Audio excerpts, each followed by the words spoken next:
Hello, everybody. I'm going to take the comments off your face. You just love hiding me in a variety of ways. Well, I did give you that paper bag. You've never once worn it. But hello, everybody. Welcome to... Oh, I got to get that banner off there, too. I'm just not on it today. Welcome to Common Censored, not Dangerous Ideas. Hello, everybody. Do you have a Common Censored? No, I don't have one. I need one. I have one. You should send me one. You should ask I love for that one. it's taken you 4 years to notice it's not on there. You should ask for one. Be an adult. Notice, everybody, everything is my fault. Hello, everybody, and welcome for once, it's to the white Common dude's fault. Censored. Oh, yeah. Oh, it's all white men. I mean, mostly white, isn't it? Am I wrong? Okay. Yes, but you could enlarge it a little bit. It's all white people. White people are the problem. Which means you. So thanks for being here. Throw in a comment, throw in a thumbs up. Let's do it. We got a lot of information. We got a lot of updates on the crimes of Israel. I don't know if you know this. It's been in the news a little bit that Israel has committed some crimes. But it's really not been in the news. Like, not the corporate media, anyway. We're also going to get into Epstein's connections to Israel, which are increasingly coming out and yet get basically zero mainstream media coverage. While they will cover nonstop nowadays Trump's connections to Epstein, they will not mention Israel's connections to Epstein. We got that coming up. More on Venezuela as the U.S. preps some sort of war against Venezuela, which is horrifying. All of that and more. Please click thumbs up, click subscribe, click whatever you can click. If you're listening to the podcast, give us a 5-star review, and let's do it. So we're going to start out by talking about how the U.S., this is not getting a lot of coverage. U.S. is building a military base next to Gaza. No, like, you literally have to look deep into the extra pages of an internet search to find this. The U.S. media has not covered this. So this, for those listening, this is this headline: the U.S. planning to build a large military base near Gaza, is from the New Arab. This has gotten some coverage on Al Jazeera, and it comes from an investigative piece by the Israeli outlet Shomrim. Because you notice in like everything, Israeli outlets are allowed to a little bit, as long as they massage it appropriately. They cover this stuff, like they cover the Hannibal Directive, they cover all this. U.S. outlets will not. Well, what's interesting is like, they might. I haven't read the Shomrim piece. I mean, I'm assuming it's in Hebrew, in which case I can't read it anyway. But there's a button you can click that fixes that. I'm about to press a whole different kind of button here. Okay. So it's also the New Hebrew, which I don't even F with. So I don't know if they probably have covered it in a very congratulatory way. Like, oh my gosh, isn't this exciting? So, but the reality of the situation is that the U.S. is planning to establish a large military base just outside the Gaza Strip as part of a, get ready for some euphemisms. Yeah, we love a good euphemism. Post-war peace plan for the territory, and could play a key role in the formation of a multinational peacekeeping force. Peacekeeping force is one of the best euphemisms there. I don't know if you know this, but the guards at the concentration camps were called peacekeepers. They weren't, but that's basically what this is. But they were called. Yeah, and the idea of post-war also, as Israel continues to genocide Gaza via starvation, occasional bombs, but mainly starvation, and not letting medical supplies in, et cetera, et cetera. It's post-war, right? It's over. It's done. And the estimated cost is $500 million. In totally unrelated news, as folks might recall, last week we covered the fact that nearly 50% of children in the United States live in poverty. I also did some quick calculation. Well, I didn't, because I don't, but national... I didn't because I don't. I don't. No. Calculations are the what? I barely calculate, like, what's 50% of 100. You should see her trying to count on her fingers. They're all over the place. But there's a website for those of you who are like me and are mathematically challenged called the National Priorities Project. And in there you can just input like a number, let's say, I don't know, $500 million. And it'll give you examples of what that could fund for a year. That's a website? Yeah, you didn't know about this? I gotta use that. Oh my God. Where National have you priorities? been? I've never heard of this. Oi. This You're turning more Jewish by the day. this could fund. Well, somebody has to set a good example, Lee. This could fund more than 51,000 public housing units for a year. It could fund more than 5,000 elementary school teachers for a year. I don't know why we need those. No. It could. We can replace those with a block of wood. It could create 3,000 clean energy jobs for a year. 39,000 Head Start slots for children for a year. 29,000 military vets receiving VA medical care for a year, etc. Oh, sorry. I'll just do one more. Nearly 13,000 scholarships for university students for 4 years. Also, let's remember that this is in a time when Trump and Doge are cutting the government workforce. So they're like, we don't have the money, right? And some of those, you just mentioned the VA. Some of those were in the VA. So they've cut tens of thousands of workers in the VA, which means that veterans will get medical care even slower. It was already some kind of crazy logjam where they couldn't get medical care. It's getting worse because Trump's cutting tens of thousands from VA medical care. But as you point out, this base we're building next to Gaza to help Israel continue their genocide could cover all of that. Yeah. So just something to think about, because also for the mathematically challenged, when somebody says 500 million, I don't actually understand what that means, because I can't think. It's roughly the amount Elon Musk farts in a morning. Like, it is so little compared to. I know, and yet it's so much. It's so much and so right? little. Yeah.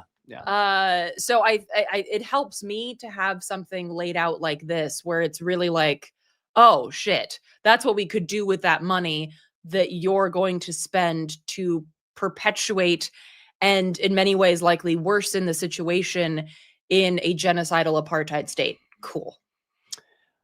Just to put a little cap on putting this in perspective, if you make $60,000 a year after taxes, in order to make as much money as Elon Musk is worth, you'd have to work roughly 6 million years. I don't know what that means.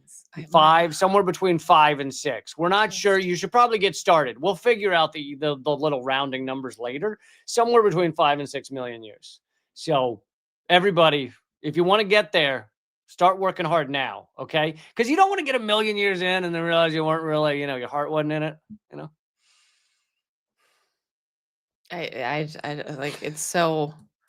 But of course, he's in that position because he just works that much harder than everybody else. He works exactly 6 million times harder than every other human on the planet. Mm-hmm. It's amazing. It really is amazing that he works that hard.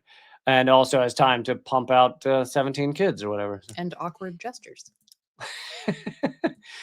All right. So continuing on the topic of Israel, our mainstream media is covering endlessly that Donald Trump's connections to Epstein. They should be. I'm not saying that should be kept secret or anything. Absolutely. Let's reveal what a pedophile Donald Trump is or might be or is accused of, right? Just accused of. But what they're not revealing, even though it's in the emails, anyone can look it up now, is the increasing connections between Israel and Epstein. We, of course, have Acosta saying that the reason he's now backtracked on it, but it seems like he only backtracked because everyone was pointing to it, saying that the reason that Epstein got that sweetheart deal in 2008 where he could show up to prison when he wanted to, the reason he got that was because he was intelligence. He was connected to intelligence. And many people have hypothesized that that is Mossad. It is, you don't hear a lot about connections between Epstein and, CIA as much, but you hear a lot of trickles out about Epstein and Mossad. And anyway, in these emails, we're learning that an Israeli spy stayed for weeks at a time with Jeffrey Epstein in Manhattan. This from Dropside News. They're one of the good sites that's actually covering this type of thing. Epstein's personal calendars reveal that a senior Israeli intelligence officer with personal ties to former CIA director, okay, so some CIA director, Leon Panetta, lived at Epstein's Manhattan apartment for multiple stretches between 2013 and 2016. When cross-referenced with emails leaked from the inbox of former Israeli Prime Minister Ehud Barak, he's the one who was accused of sexually assaulting multiple times Virginia Giuffre, who is no longer alive. Anyway, when cross-referenced with those emails, a portrait emerges of Epstein as the nexus of high-ranking intelligence officials in both the U.S. and Israel. We exposed Epstein's role. Dropsite's saying this because they've had multiple articles on this series. They've exposed Epstein's role in brokering a security agreement between Israel and Mongolia. Because, if you're Israel and you're looking to, broker security agreements with other countries, I would absolutely turn to a pedophile sex trafficker. I'd be like, what's he doing? Is he free to help us with this kind of thing? Dropsites also identified Epstein's effort to set up a back channel between Israel and Russia during the Syria civil war. Basically, Epstein was trying to get Putin to sit down with Ehud Barak in order to get rid of Assad and make Israel happy and come to some sort of agreement. And they also have shown that Epstein's role as a key facilitator of a security agreement between Israel and the West African nation of the Ivory Coast. So you're seeing this again and again, that Epstein's connections to Mossad, to Ehud Barak, to Israel are like tight. Like, not like, oh, I had a dinner with him, like some of the other people on the list. It's like, we have proof they had dinner with Epstein once. Whereas this is a tight relationship of Mossad and Epstein. There's also the fact that Ghislaine Maxwell and her father was almost definitely either Mossad or a Mossad, working for Mossad in some way, Mossad informant connection. He might have been killed by Mossad when he was thrown off his yacht. He was given a royal wedding, the Israeli equivalent of a royal, royal funeral in Israel, which I don't think you just get that if you haven't been working with Israeli intelligence. He and his media empire helped cover up that Israel had nuclear weapons back in the 80s. And real hero of Israel.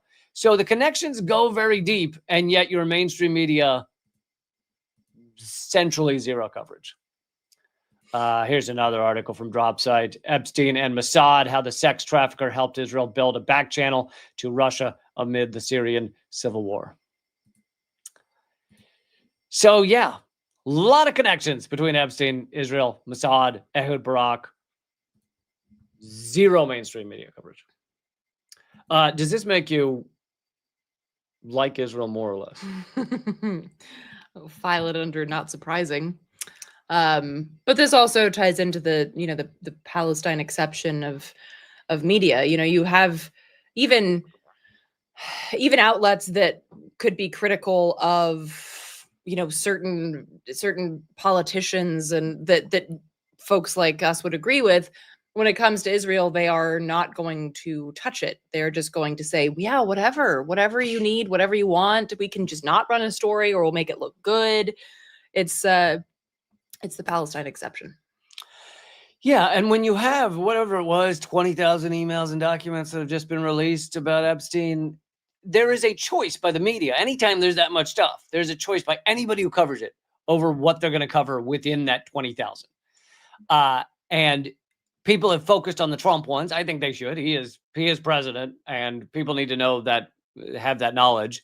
So that is important. But what are all the ones they're ignoring? Another one that has not gotten nearly as much coverage, gotten a little bit of coverage, are the close ties between Larry Summers and Jeffrey Epstein. Larry Summers was Obama's Treasury Secretary, and it's not, again, this is not like he had one dinner with Epstein. He's also been one of the heads of Harvard. He also was pivotal in the 9/11 cover-up. Whatever you believe happened on 9/11, Larry Summers was clearly very active in making sure that the 9/11 report did not look very deeply into 9/11. But Epstein isn't from The Guardian, so there's a little bit of coverage of this one. Epstein and Larry Summers exchanges depict a relationship as confidants, not as like, oh, we had dinner once. This is like close ties. And I wonder how do you end up with close ties to a person like Epstein? Do you think it's just like, oh no, I didn't even know there were women involved. Girls involved. Well, I mean, some were, and not all of them were underage, but still, it's all sex trafficking. No, I know, but yeah, it should be made clear that there were children involved, because that's always more grotesque than. Very true. But yeah, it's like, how do you end up with close ties to someone like X? And like, what tie? Like, do you think it's that I mentioned this on an Unredacted recently. Do you think it's that they both enjoyed mahjong? Like, they're both into like gardening tips? How do you get close with Epstein? Oh, maybe it's the private island of sex trafficking. Maybe that's what you think. That's what they might have like shared. Bill Clinton. You think that might be what they shared as confidants? Okay, let's keep going on how horrific Israel is and talk about some more of their war crimes. Not just Israel, but our government. Because again, I think anytime we talk about Israel, and this is not to take blame away from Israel, it's to contextualize it. Israel could not stand alone for like a week. Like they can't. They rely on the United States. And so while people are correct in saying that, Israel says jump and the US says how high, the US is in fact in control in terms of weapons and money. So the US could just stop. This is one of those instances where doing nothing would just be amazing. I know. Like if you just didn't do if the government anything with Israel. If the government shutdown were actually the full government and not just the things they don't want to fund, then it would have been awesome. Like they would have stopped funding Israel, stopped sending missiles, and this is why I wanted Yard Rock to become president. Like a literal rock on the Oval Office desk.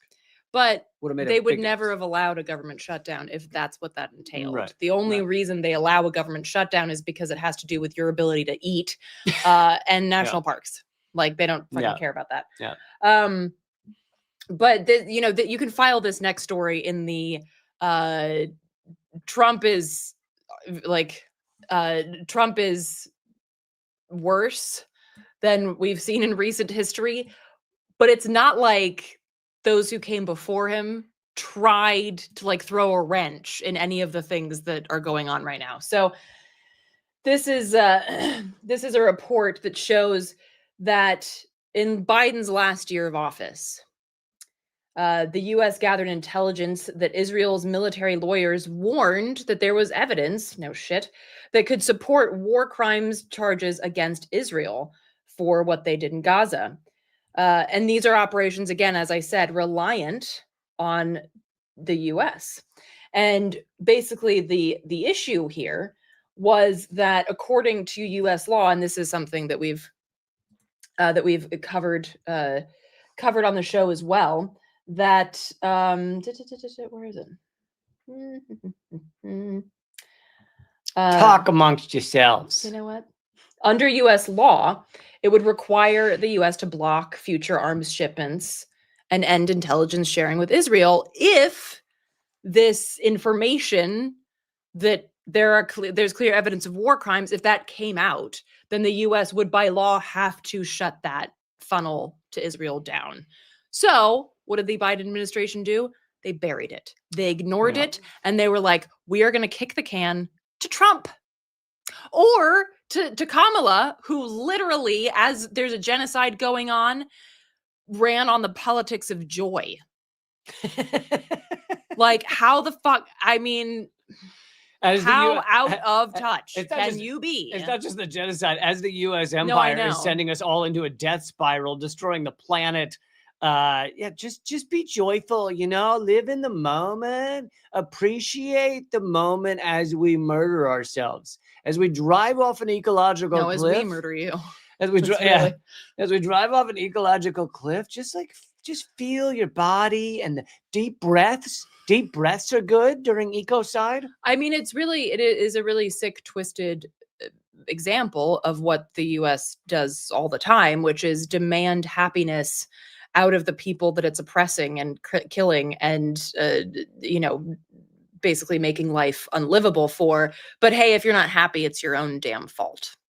There's pills for that, folks. Just letting you know. Not that you can afford them. This is just another example of, and this was circulated, right? This was It's not like some guy in the mailroom got it and was like, oh, I better shred this. Like, this was circulated amongst high-level officials in the Biden administration. And it says Biden was briefed on it, but I don't really think that matters because the dude was not there It's as like, much as he was ever there. It's like briefing your desk lamp. I know. Like, the desk lamp's up on everything. I just told him everything. But point being that people outside of the desk lamp were also briefed about this situation and just said, yeah, let's not deal with this because then we'll have to stop sending weapons and we don't want to do that. And this is also the reason that State Department employee, which I know we're kind of like, well, what did she think she was involved in? But she quit over this. And it's pretty rare for a higher up State Department employee to quit and speak out about the horror show that is the U.S. empire and what we're funding. And that's just rare. It's like some of them may ultimately quit, but they're not going to talk, about the hand that feeds them or whatever. So it was rare that this woman was going on, 60 Minutes and talking about these revelations where technically we should stop funding Israel because they're committing war crimes. Yeah. News to no one who's been paying attention. But sometimes I say this over and over. It's like one thing to kind of know something and another to have the receipts. And so those are the receipts. But I think this also goes back. I had an interview, speaking of like, what did you think the Air Force did? I interviewed a Palestinian American, I think he was a higher up, whatever they're called, officer. I don't know. I clearly know lots about the ranking system in the military. You're like, I think he had a double doodle. Is that the one? It's also dumb. Captain of the Safari. Hold on, give me a minute. Yeah, no, I don't know. I don't care. But anyway, so he left after, the genocide started, and I interviewed him, and he said that it was clear because he was a part of these information sharing meetings. The military was well aware, and therefore the State Department and everybody was well aware of the fact that Israel was committing genocide at a very early stage. So again, I think and I bring that up because I feel like a lot of times people are like, well, we have to do this march or we have to do this. So our elected officials understand. And I'm like, they understand. They know. They have briefings that give more information than you or I have access to. They are well aware of the fact that currently Israel is blocking humanitarian aid, like syringes for vaccines and basic foodstuffs. They are well aware of it and they don't fucking care. They know and they don't so care. This idea that we just have to make them aware, they know. Okay, just like they know what ICE is doing. The Democrats know, but they don't care. Just like they didn't care when Obama and Biden were separating families at the border and when Obama and Biden were caging children. They know and they don't care. What were they doing to Cajun children? Yes, they know and they don't care, which is why, and I know I sound like a broken record, but listen, when you got good ideas, you can't just say them once. Fucking sociopath test, all right? Sociopath, psychopath test at the door, every door of the White House, every door of the Pentagon. They have to take it every day, and you can't go in. Can't go in. You fail the test. And guess what? That building would be fucking empty. Okay, there'd be no one in there. And then you'd have to find people that could pass the test and get inside. And all of a sudden, things would start to change. I do like the idea of having to take it over again because I feel like if you got me on a bad day, I would fail that test. I'd be like, I don't care. I don't care. I hate everyone. I'm not. No. I think it's a little more nuanced than just, do you hate everyone? Check yes or no. Do you want to hide under your bed like a cat? I'm hoping there's some questions where you don't actually know which one is the right answer, and it kind of susses out whether you're a sociopath. But anyway, what would that be? What if you have just enough certain kinds of questions, it can add up to sociopath without like it being like, are you a sociopath? Check yes. Do you like to kick cats? Check yes or no. It's okay, like it's not supposed to be that clear. Anybody answers yes on that, clearly they're a sociopath. But this next story is kind of an addendum to the story I did last week about, and I wrote a Substack article about it. 63 nations are complicit in this genocide.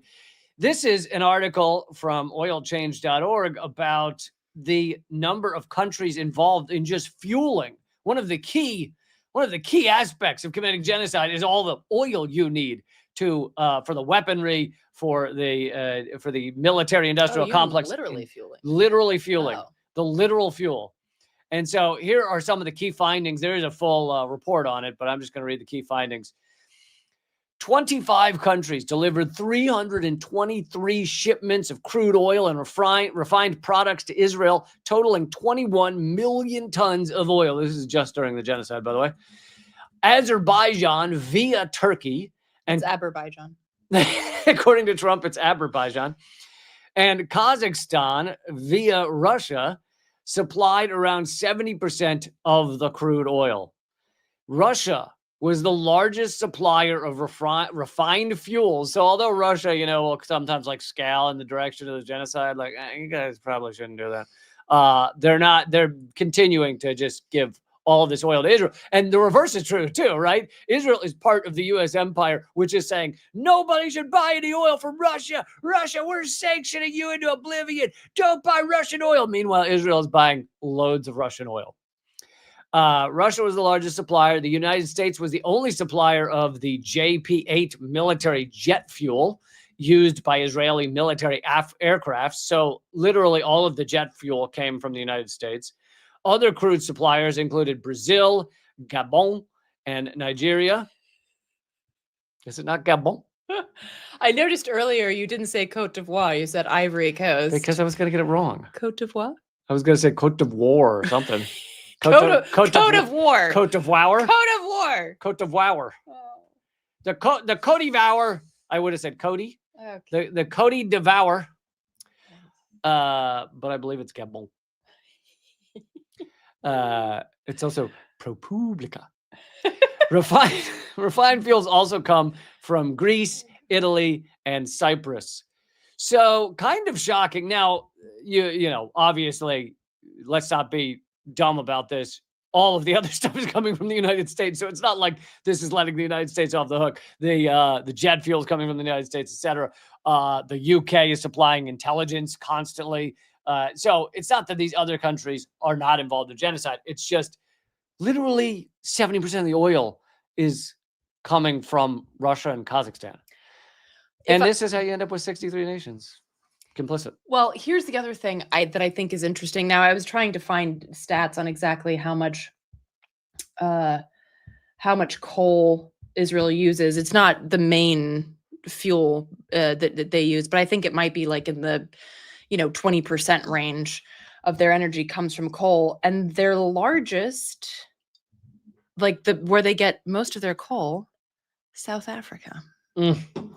And as of January 2025, South Africa's coal shipments to Israel grew 17% compared to January 2024. So they're not decreasing it. Now, if I recall, South Africa has not only been vocal against the genocide, they put in an actual genocide case. They filed a case. They're the ones behind the case against Israel in the ICJ. Yeah. So one would think then that they would be the first ones to be like, and also we're obviously not trading with them because that'd be absurd, right? Yeah. Because then we're helping them literally fuel their fucked upness. I know but how this... it is, and Ireland does the same thing. I know they how this export to Israel, and so there are countries on this list that you just mentioned that have just been totally complicit and have just said hey, thumbs up to whatever Israel does. But even the ones that have been most vocal against Israel are still fucking entwined with them economically. So be very aware of the lip service that does nothing to change the lived experiences of Palestinians on the ground. Because to be perfectly honest, yes, South Africa has gone further than most, but how hard is it to file some fucking paperwork? Compared to saying, I'm actually going to take a personal economic hit by not selling this to Israel because genocide. Yeah, I know how this happens, is that you have a government that is, thank goodness, critical of genocide, not okay with it, willing to do the work and put forward the case in front of the ICJ. And so that's great. But meanwhile, they're like, but we're not going to cut off the billions that go to to our coal companies. Like, we don't want to do that. So, yeah, which is but it also shows how desperate Israel is. That Israel is furious with South Africa. Many believe that they've tried everything, like bribing them, extorting them, threatening them to try and get them to remove this case. And meanwhile, they're like, but we still kind of need their coal. Yep. All right. So now let's come back to the United States and Israel's impact. Israel's impact on censorship in the United States. Yeah. So this is, where am I? Click thumbs up, everybody. Throw in a super chat. Support the show. So this is a story that Common Dreams put out that shows that then folks are not going to be surprised by this, but it's always nice, as you pointed out, to have receipts with the numbers, because the numbers are pretty astronomical. Most campus anti-Semitism probes target Israel, not Jews. No shit. So that's not what they said. I said no shit. I'd love to see that report, and also no shit. That would be my report, which is why I'm not in academia, because they won't have me. All but one of the 102 anti-Semitism complaint letters that the AAUP analyzed, that's the American Association of University Professors, all but one of the 102 letters focus on speech critical of Israel. Of these, 79% contain allegations of anti-Semitism that simply describe criticism of Israel or Zionism, with absolutely no reference to Jews or Judaism at all. No reference to Jews, only reference to Israel. Like, they don't even use the word. Yeah. The report also points out that the Biden administration opened more anti-Semitism probes against colleges and universities than for all other types of racial harassment combined. Now, if anybody has walked outside through the United States, anywhere in the United States, you tell me if you think that there's almost double the amount of anti-Semitism as there is anti-Black racism, anti-Indigenous racism, Latin American racism, or anti-Brown racism in general. Anyone? No, of course not. That's bullshit. And I'm saying that as a Jew, okay? Like, I've actually experienced legit anti-Semitism, and I can tell you it pales in comparison to what Black folks and Indigenous folks and migrants deal with every day. Excuse me, could you not use the word Jew, please? Makes me uncomfortable. Well, you know what? You should file an anti-Semitism complaint, will. Okay? I will. Oh, I already have. I'm on my phone right now. This part is really important. At least 78% of the complaints examined, pro-Israel and right-wing advocacy organizations, including those who have no campus presence, served as complainants or represented them. So they're not actually there. They're not there, right? Yeah. They are behind the scenes, and they're basically just pushing for these complaints to be filed when they have absolutely no idea what the situation was. Again, file this under not surprising, but the receipts are good to have. The federal probes, the federal probes are producing a new system of government surveillance and monitoring of campus speech. And again, as we've pointed out before, that this is not going to stop with Palestine, right? There's a great guy, John Collins, who co-founded a site called Weave News that I recommend folks check out. But he's done a lot of work on Palestine for decades, and he says that Palestine is a lens through which we can see a lot of things, including censorship. So look, I mean, people might be like, oh, well, that sucks, but I'm not Palestinian, or I don't really care, in which case you're an asshole. But that's not my thing. Is this, well, they're coming for that thing too, right? This is the testing ground, just like, they see what they can do to folks who are imprisoned, and then they're going to do that to unhoused folks, and then they're going to do, there's always a yes and with these monsters. So it's important to note that as well. And also can we throw in here, could you imagine it being called anti-Semitic or racist or a big deal, or someone puts in a report for you or anyone in the United States or a college student anywhere in the United States to be pissed at the decisions of any other country. Like, if someone was literally on campus being like, fucking Ireland did something I don't like, or Kazakhstan sucks ass, or what, like, could you imagine a report like, this is really racist? Like, they said Kazakhstan, supplied oil to Israel, or like you can be critical of countries' decisions except Israel. That's the only one. Of course. You can. You can even be critical. I mean, not extremely, but you can even be critical of the US. So it's like, we will literally accept somebody talking shit about our own nation, which, if you're a patriot or whatever, you're supposed to have a blind fealty to, but you can't say shit about Israel. Like, no, what? Absolutely not.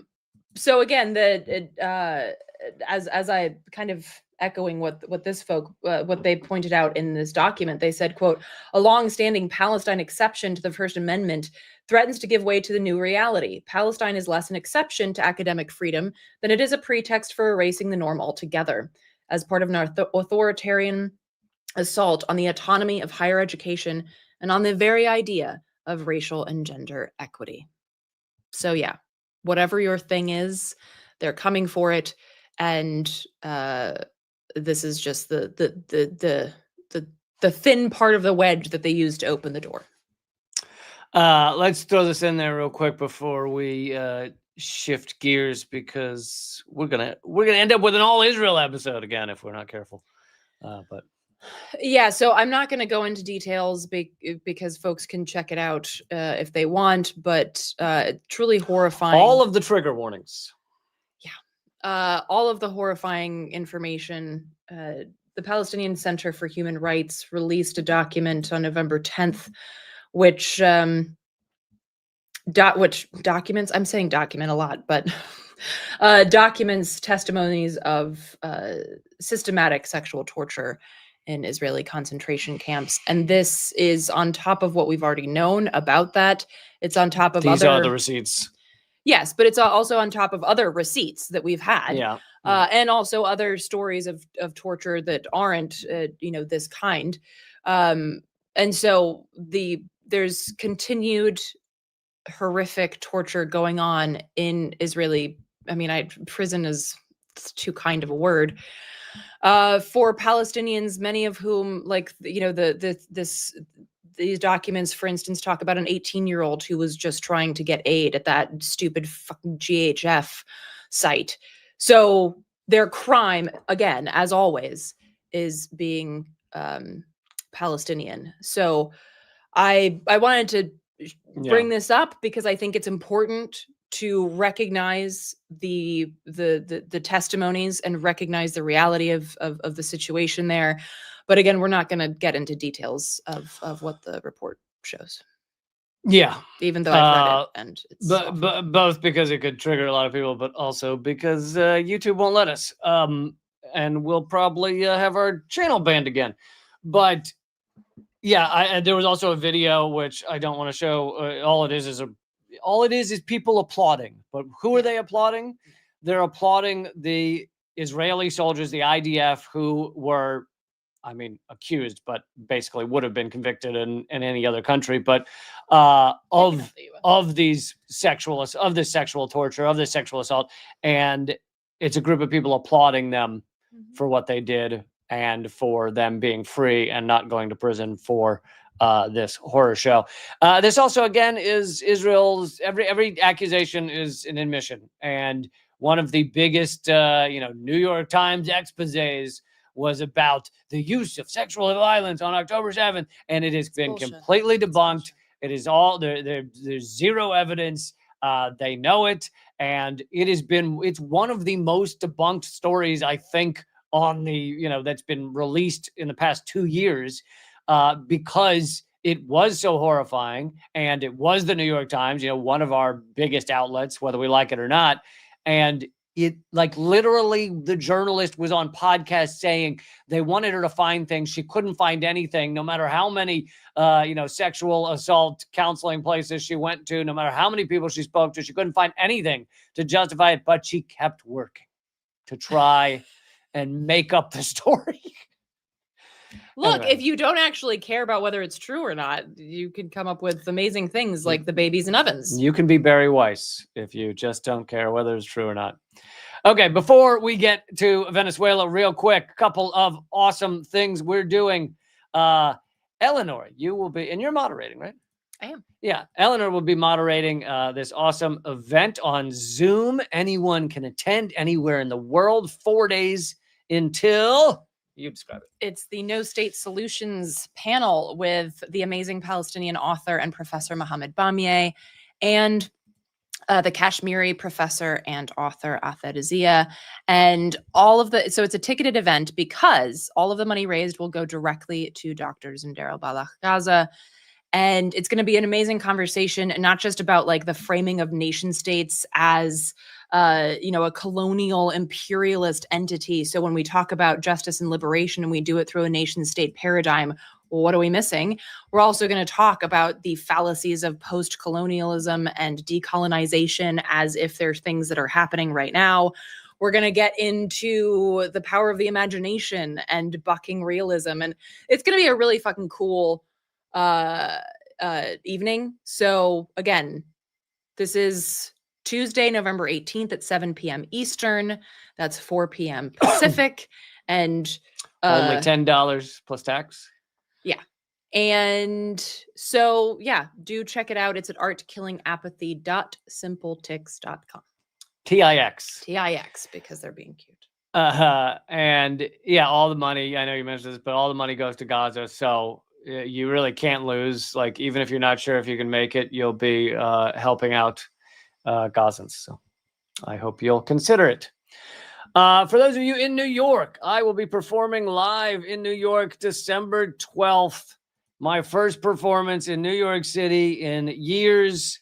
Whee! And it's with John F. O'Donnell, also from Redacted Tonight, and Anders Lee, also from Redacted Tonight. You get 3 Redacted Tonight people for the price of 1, honestly. And Allie O'Neill, another great comedian. So come out to a comedy event, New York, Brooklyn, and it is December 12th. It's $10 plus tax, so $12.50.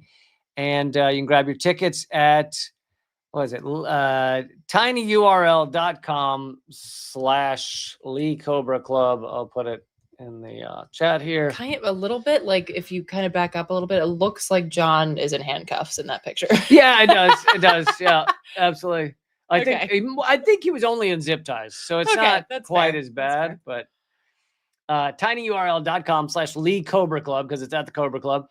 And yeah, come on out. If you know anyone in New York who you think would enjoy it, let them know.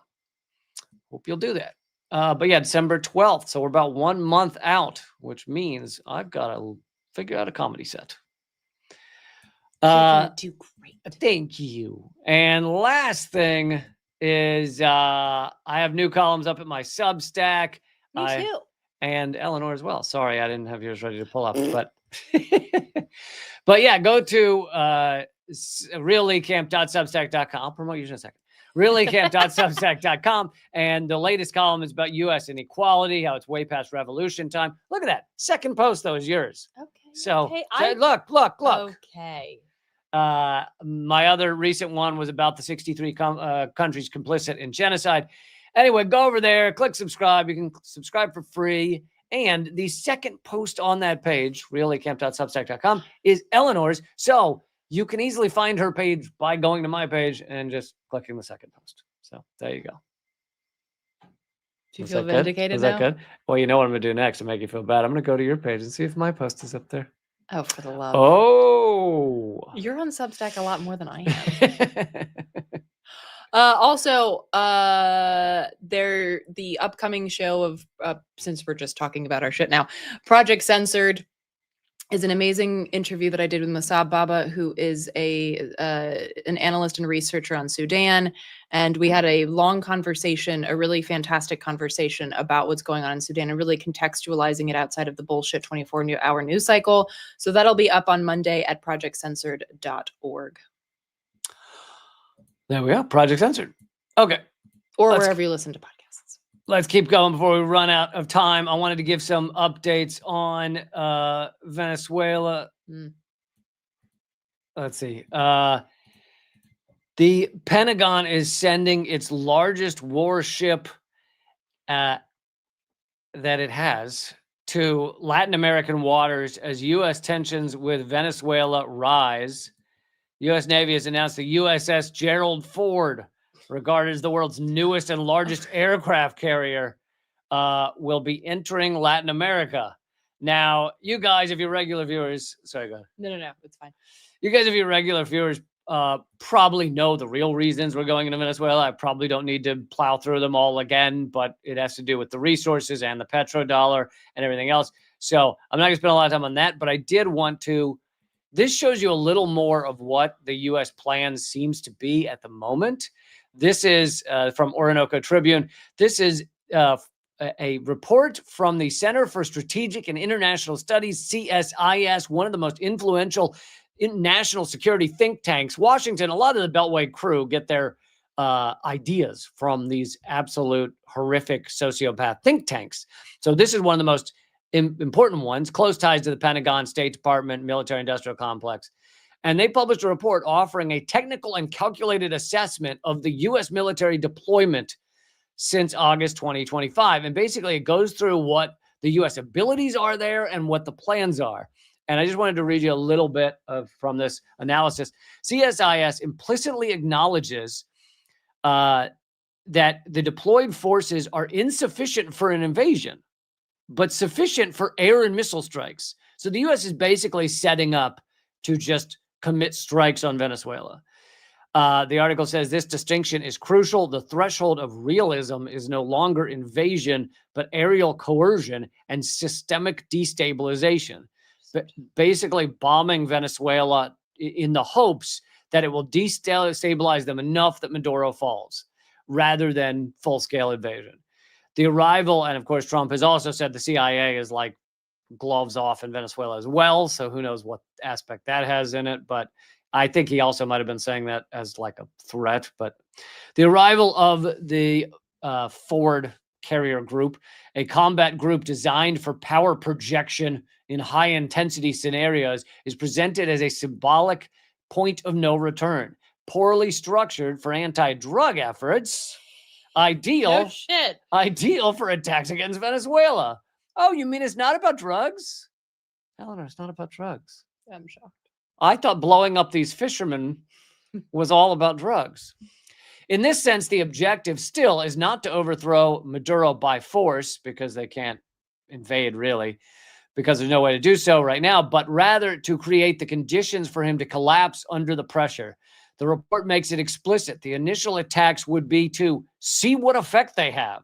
Let's just bomb Venezuela, kill God knows how many innocent people, and just see what happens. See how it plays out. They call it a shock and assess logic, as opposed to a shock and awe logic like Iraq. Because Iraq went so well. Because Iraq went great. But yes, this is a horror show, but it shows that even internally in these think tanks that really make the decisions for a lot of what the U.S. does, they're saying, here's the real plan. Oh, really? And it's not about drugs. And let's play one more clip of Maria Corina Machado. So terrifying. She did another interview. She's horrified. She looks like AI. She totally looks AI. And I think she doesn't blink. But she's got Nancy Pelosi eyes. But she has done another interview, and now rather than just saying, please bomb my country, and rather than just saying there's loads of stuff for you to steal, which she also says in this clip, she has given a price tag to it. She says there's $1.7 trillion of stuff to steal here. So it's nice to have it, have the receipts again. She's basically offering $1.7 trillion to anybody that will destroy her country and kill her people. So let's watch a minute of this. and this is amazing, super exciting for me, we will open Venezuela for foreign investment. I am talking about a $1.7 trillion opportunity, not only in oil and gas, which is huge, and you know that the opportunities, because we will open all upstream. This is a speech to the American Business Forum. She's literally like giving like a TED talk to a big group about please invade my country and steal $1.7 trillion. Also, like, could we make this look any more 1984? Yeah, it's totally dystopian. Dude. Middle stream, downstream to all companies. Oh, you know, this must be in that weird Vegas. This must be in that fucking insane Vegas dome thing where it's a full 360 video. Sure. I've never. Because I don't think there's a lot of other places that could achieve that look. That level of. Yeah. To all companies, but also in mining, in gold, in infrastructure, power. We have our grid right now has a 17 gigawatt opportunity of energy potential. Seriously, looks like Joker. Dude, total Joker vibes. Joker. Dude, the fucking evil in her eyes. Well, in the smile, wow. It is legit Joker. Wow. If you're just listening to this right now, you need to go and look at an image of her, because this is legit. Like, I'm not even being hyperbolic. Ear to ear smile, eyes that don't blink, just like nothing there. Holy shit, that's terrifying. It really is. Wow. Please come bomb my citizens because we want you to steal everything. That needs to be rehabbed, certainly for technology and AI and tourism. You know, Venezuela has 2,800 kilometers of pristine Caribbean coastline. I'm sure that'll stay the same when we bomb the shit out of it. Wow. Also, can I just say that it's quite clear that she's got like makeup on that's at least a shade lighter than she is. And this is also part of like Guaido called himself Spanish. He didn't say that he was Venezuelan. He talked about but also the reason they picked Guaido was because he had darker skin. But you know, they would oftentimes talk about Maduro and Chavez as monkeys. So like the idea that, oh, we're the light-skinned Venezuelans, which means that we are more civilized and we can work with you because, hey, we white people know how it is, right? And so there is a lot of that kind of racism being bandied about with regards to Venezuela, and she just coming at it from like a makeup artist perspective. Not that I am one, but have worked with many. That shit is too light for you. So I'm gonna go a little nerdy Batman here. The earlier Batman, like way back in the 90s, the plot was that with Jack Nicholson, the plot was that Jack Nicholson had put the Joker insanity chemicals into makeup. So she's clearly using the fucking insanity chemicals. Looks like the Joker, and it's in her makeup. Yep. And now it's in her brain. Now she has a brain parasite. Yep, brain parasite. And ready to be developed. So this is going to be huge. We will bring rule of law. We will open markets. We will have security for foreign investment and a transparent, massive privatization program that is waiting for you. Massive privatization waiting for you. Wow, this is unhinged. This is so fucking unhinged. So insane. Dude, this is straight up Michelle Bachmann, Nancy Pelosi vibes. If they were in another country begging for invasion. Jesus. I can't believe that, like, she's not in jail. Yeah, I know. That's the interesting thing is she still in Venezuela? Because like the U.S., if you were in government and you were calling for like, if you were saying Russia come invade the U.S., steal all our stuff, like, but the U.S. would arrest you if you were trying to create a revolution and you were in government. True, but they were also very chill with Guaido, like more chill than I would have expected. No, same. Yeah, same. They were just very much like, yeah, no. No, literally Guaido he did a video, like an Instagram live, where he was calling on the military to join him in basically taking over the palace. And he's doing it from Venezuela. And for a long time, he was like fine for him to like walk around in Venezuela. It's crazy. Good God. What a lunatic. Yeah. Total fucking lunatic.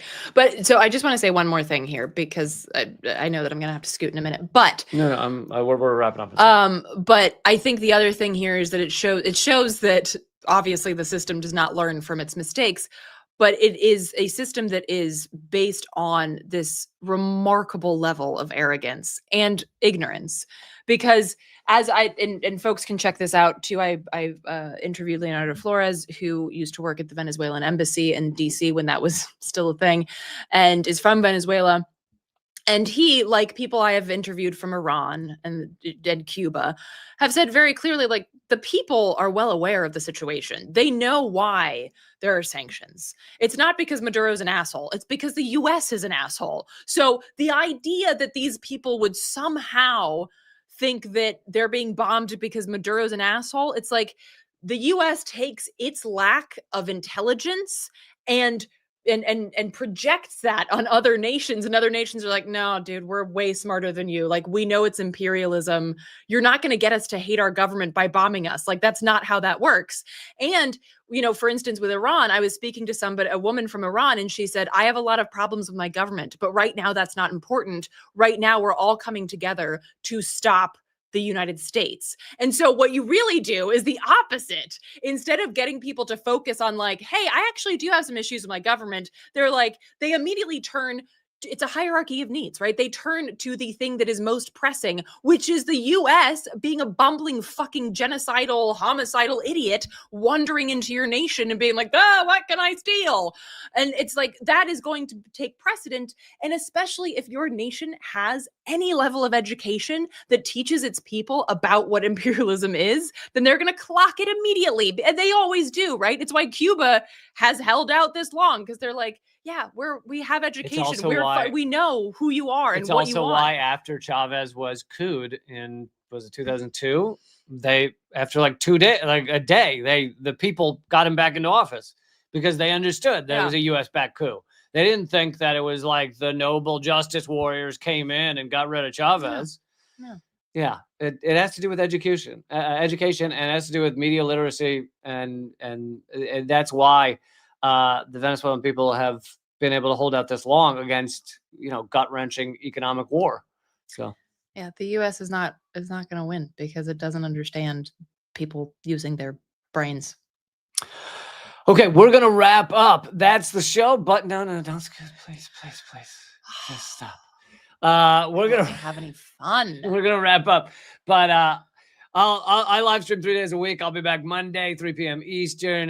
Be a little bit of a weird week next week because of Thanksgiving and shit. But anyway, I'll see you Monday, and I hope you'll check out the Substacks. I hope you'll check out Eleanor's Zoom event, and yeah, see you Monday. Keep fighting.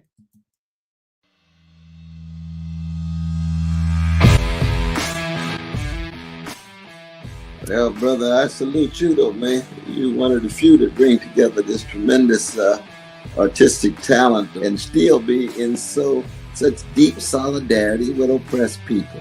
It's an honor to be here because I'll tell you, Lee, you have one of the funniest shows on television, bar none. It's an enormous pleasure to be here. While I was waiting, I was leafing through your wonderful book. The same to you. I love your show. Be happy to come back anytime. Lee, this is one of the great honors of my long career, just to be in the same earth with you. I'm sure. We're just so blinded. We have so many blinders on because our society doesn't want us to know things. And so it takes shows like your show, and it is clearly designed to eradicate. Hey, good to see you. Hey, Jill, how are you? Julian, thanks for joining me. Honor to have you, brother. Consumerism is a theory that people should behave this way to help each other. It's not. Mr. George Galloway, thank you so much for joining me in these dark times. Always a pleasure, my friend. Thank you so much, Lee, for having me on. Keep fighting. Ha ha.